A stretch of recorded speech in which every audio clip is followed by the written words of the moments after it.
Chciałbym, żebyście mi odpowiedzieli tak całkiem szczerze, biorąc pod uwagę swoje polskie pochodzenie, polską kulturę i polskie obyczaje. Co byście zrobili, gdyby nagle wasz partner bądź też partnerka życiowa zaczęli nalegać, żeby od dzisiaj albo od jutra na przykład pod koniec każdej rozmowy telefonicznej mówić kocham cię? Zdania będą oczywiście na ten temat podzielone. Być może niektórzy ludzie tak robią, że wyrażają swoje uczucia, te takie maksymalnie silne, romantyczne uczucia bardzo często.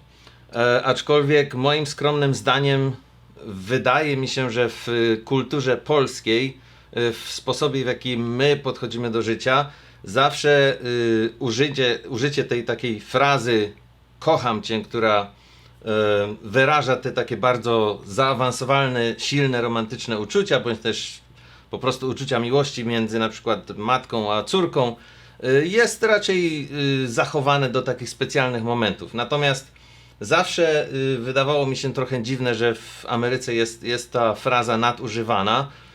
I love you mówi się tutaj cały czas, codziennie, wielokrotnie, dziennie, pod koniec każdej rozmowy telefonicznej, w momencie kiedy ktoś wychodzi na zakupy i wraca za pół godziny, mówi I love you, to jest po prostu... Przejada się to po jakimś czasie i traci jakby na swoim znaczeniu.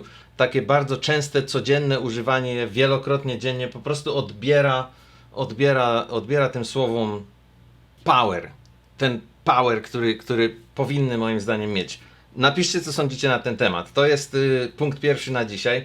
Pozostałe 4 punkty pochodzą od was, mojej widowni, która wspaniale zareagowała na poprzedni film, dlatego też dzisiaj kontynuujemy temat i podzielę się z wami spostrzeżeniami, które zostały przysłane w komentarzach, a są naprawdę fantastyczne moim zdaniem. Jak na przykład starsze ekspedientki w sklepach często zwracają się do nas, do kupujących, jako sweetie albo honey, czyli słodziutki albo kochanie wręcz, tłumacząc na polski, co jest faktycznie, jeśli się nad tym zastanowić, i trochę dziwne. Jakoś tak, jeśli to po prostu one mówią i są zupełnie, nie robią z tego nic dziwnego, tak po prostu się zwracają, to wydaje się to w miarę normalne i trochę nawet ciężko to zauważyć, chociaż przyznam szczerze, że kiedy pojawił się ten komentarz pod filmem, to wróciłem wspomnieniami do swojego pierwszego momentu, kiedy mi się to zdarzyło w sklepie i też było tak trochę what? Także na pewno jest to coś wyjątkowego i zupełnie mi nie pasuje, chociaż wiem, że wiele się zmieniło od tych czasów PRL-u. Ekspedientki w sklepach w Polsce już są zupełnie inne, chociaż nie wszystkie, bo czasami jak na przykład odwiedzam moje rodzinne miasto Tarnowskie Góry, to bywa różnie i ten ich taki malkontentyzm, markotne podejście do całej tej sytuacji, że muszą tam siedzieć i obsługiwać klientów, jakoś się tak przekłada na stosunek, który mają do kupujących, i jakoś nie wyobrażam sobie, żeby mówiły mi proszę kochanie, tu są twoje skarpetki. Numer 3. Jedynkę w Stanach pisze się jako pionową kreskę, bez żadnych dodatków u góry, bez żadnych zakrzywień, daszków, a to dlatego, żeby nie mylić jej z 7, ponieważ różnie ludzie piszą i czasami jeśli ten kąt taki, pod którym piszemy jedynkę, trochę bardziej się przekrzywi, to faktycznie może ona wyglądać jak 7.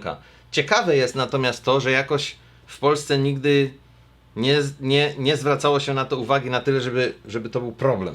Albo przynajmniej ja tego osobiście nie doświadczyłem, żeby doszło to do takiego stopnia, że cały kraj stwierdził, od dzisiaj piszemy jedynkę w inny sposób, żeby nie mylić jej z 7, a może dlatego, że mieliśmy jeszcze jedną kreskę w 7. To już taka bardzo szczegółowa analiza, ale fakt jest taki, że w oficjalnej korespondencji, w oficjalnych dokumentach powinno się w Stanach pisać jedynkę jako tylko pionową kreskę, a daszek czy też haczyk u góry jest zarezerwowany dla 7. Punkt numer 4. Nie ma lamp na suficie w sypialniach. To faktycznie jest dziwna rzecz, dlatego że sypialnie w Stanach, w standardowym budownictwie w Stanach, jak pokój jest przeznaczony na sypialnię, to faktycznie bardzo często nie ma w nich instalacji na suficie, żeby tam pociągnąć sobie podłączenie jakiejś lampy. Lampy w sypialniach są tylko stojące, albo lampy nocne na stolikach obok łóżek, tak po prostu jest takie założenie. No i rzeczywiście jest to trochę niespotykane. Jest miejsce na wiatrak, na fan, który nas chłodzi, albo tam może po prostu cyrkuluje powietrze w zimie, które ma być cieplejsze, ale nie ma miejsca standardowo na podłączenie jakiejś tam lampy sufitowej. Ostatnie spostrzeżenie na dzisiaj to do jakiego stopnia rozwinięty jest rynek materacy w Stanach Zjednoczonych. Faktycznie jest to ogromny przemysł i ogromna gałąź handlu. Amerykanie nie mają praktycznie granic, jeśli chodzi o konstrukcję i zaawansowanie materacy, na których śpią. Ceny wahają się dosłownie od kilkuset dolarów. Nie wiem, czy da się kupić tańszy. Być może gdzieś tam IKEA ma jakieś specjalne oferty, ale zazwyczaj myślę, że jest to kilka setek trzeba wydać do i grubych tysięcy, gdzie wszystko, każda część materaca jest sterowana elektronicznie z appa w telefonie, że można sobie go dosłownie ukształtować idealnie pod swoje ciało. Twardość, miękkość, cały zakres. Pamiętacie, jak kiedyś w Polsce pojawiły się łóżka wodne i to był taki mały szał w pewnym momencie, można było je tam gdzieś wygrywać w programach telewizyjnych, aż w końcu stwierdziliśmy, że na wodzie jednak nie najlepiej się śpi i to nie był dobry pomysł. Co ciekawe, i nie mówcie broni, że wam o tym powiedziałem, jak byliśmy w Polsce, to średnio dla niej polskie materace były zbyt twarde.